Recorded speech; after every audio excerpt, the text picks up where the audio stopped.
Primeira coisa que eu quero dar um pouco de clareza para vocês é o que é um protocolo Path Vector e por que o BGP ele é um protocolo Path Vector, porque diferencia tanto dos demais protocolos, tá? Primeiro vamos observar quando nós temos classificações de protocolos, né? Você tem lá o protocolo que é um Distance Vector, você tem um protocolo que é um protocolo Link State, você tem um protocolo que é um Advanced Distance Vector, mas quando a gente pensa que no BGP, a gente está falando do protocolo Path Vector. Quando a gente olhava para um protocolo que era Distance Vector, esse protocolo estava mensurando a quantidade de saltos, tá? A quantidade de saltos para a gente poder sair do ponto A para chegar até o nosso ponto B. Então, eu queria medir ali quantos saltos eu dava. Então, se eu saio daqui do ponto A, eu passo um salto, 2 saltos, eu chego no ponto B. Né? Então, eu dou 2 saltos ali do primeiro equipamento que eu me conecto até o ponto B.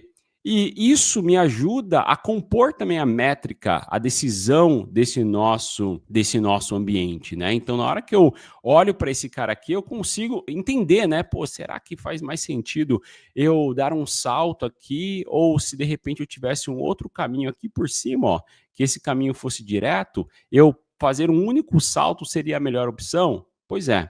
Quando a gente traz essa questão de vetor, né, e distância, a gente está medindo o vetor como se fosse um equipamento na nossa rede. Por que isso é importante? Cara, imagina que você tem uma rede, que você tem múltiplos equipamentos e esses equipamentos eles nos geram múltiplos caminhos para nós conseguirmos sair de um lugar e chegar no outro, tá? Então você tem aqui uma rede que tem vários caminhos que você poderia olhar agora numa perspectiva de ponto A e ponto B.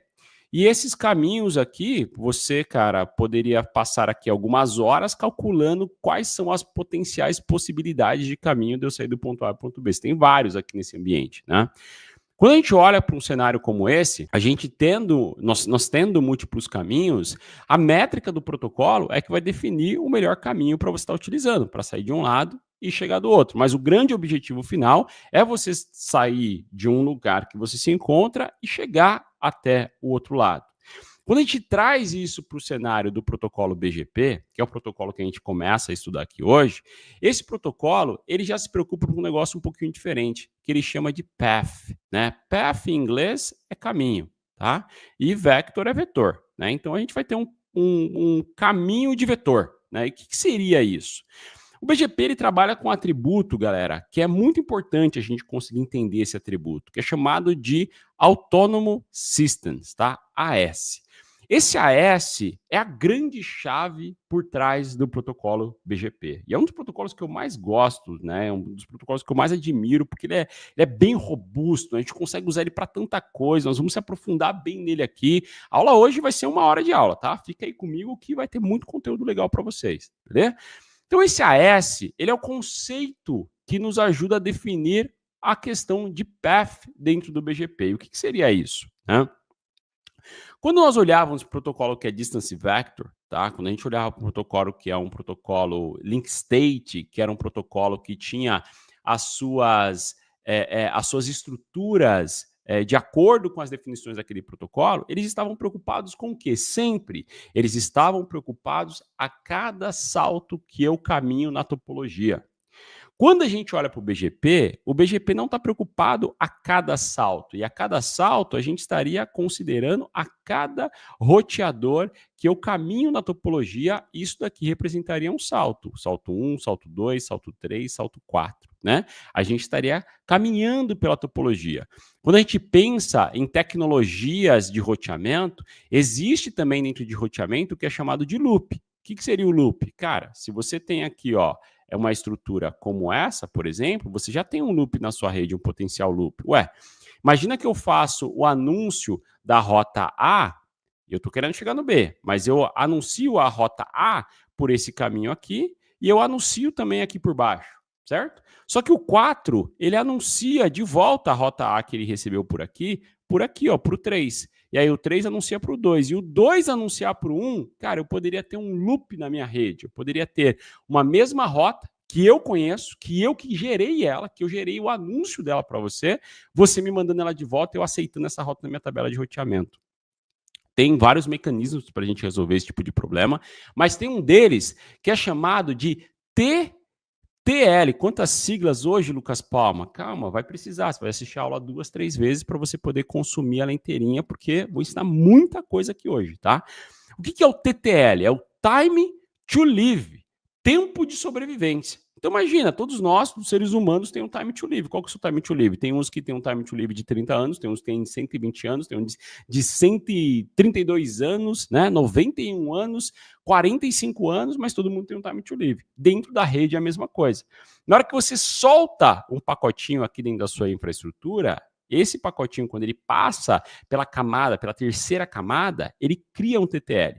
E esse TTL, ele vai decrementando a cada salto que ele dá. Então, quando a gente olha aqui para protocolo de roteamento, tá? Eles vão trabalhar, dentro do roteamento, vai trabalhar com TTL máximo de 255. O que seria isso? Pô, quando eu atingir 255, acabou, né? Eu cheguei no zero, ele vai decrementando. Então, 255, passei para o próximo, 254, para o próximo, 253, 252, 251, chegou no zero, eu dropei esse pacote. Então, se esse loop aqui acontecesse, o TTL ele é um mecanismo de segurança para que, no máximo, 254 vezes eu vou ver a cara desse pacote. Depois, ele vai dropar de qualquer maneira, porque o TTL vai ir decrementando nessa estrutura.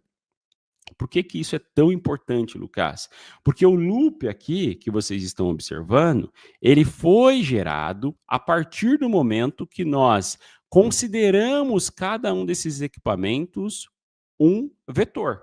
Né? Nós consideramos esses equipamentos como se fosse um,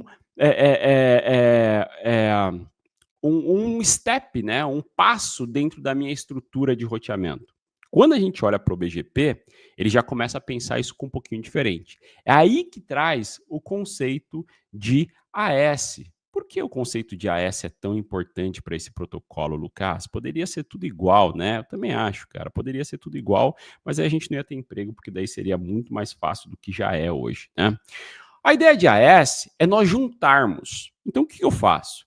Eu pego aqui o pessoal do AS256 e vou falar, meu, essa galera aqui, que vai ser a Vivo aí, a operadora, ela vai ter um sistema autônomo que ela vai chamar de 256. É um número, ela definiu que vai ser esse número 256.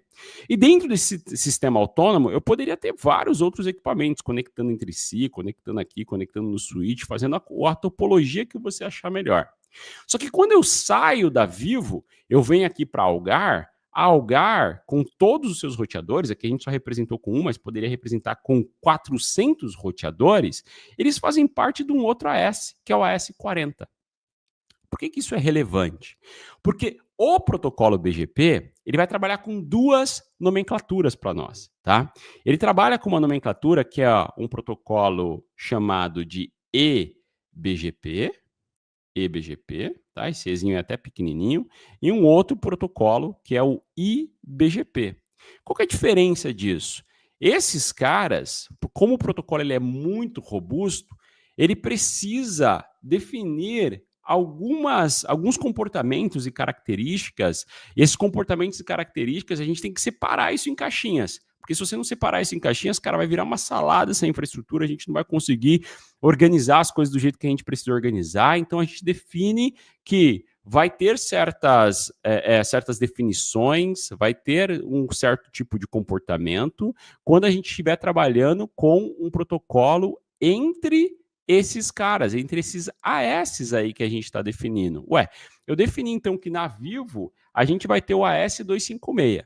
O que eu quero dizer com isso? Que todos os roteadores que estão aqui dentro, eles pertencem ao mesmo AS. Aqui na Algar, eu vou ter o AS40. Então, todos que estão aqui pertencem ao AS40. Quando eu quiser conectar esses AS, fazer com que a Vivo fale com a Algar, aí eu tenho um protocolo que é chamado de eBGP. Por que E? Esse Ezinho vem de external BGP. Então, o BGP é com o mundo externo.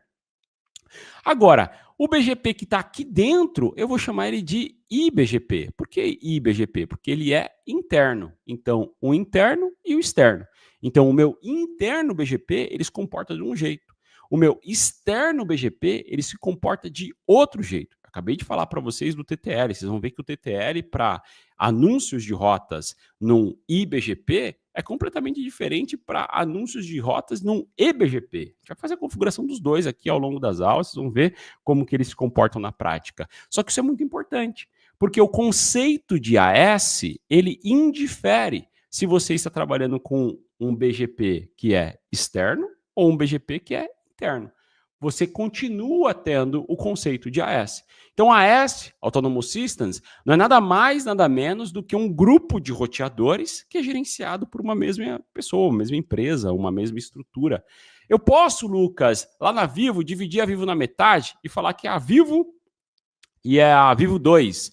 E aí ter outros roteadores em outro AS? Pode, não tem problema, você consegue fazer isso. Né? Só que quando você for conectar a Vivo 1 com a Vivo 2, você vai ter uma conexão externa. Eles vão se enxergar como externo, mesmo sendo da mesma empresa, o mesmo CNPJ, tudo bem, mas para a caixa é como se fosse dois caras completamente diferentes.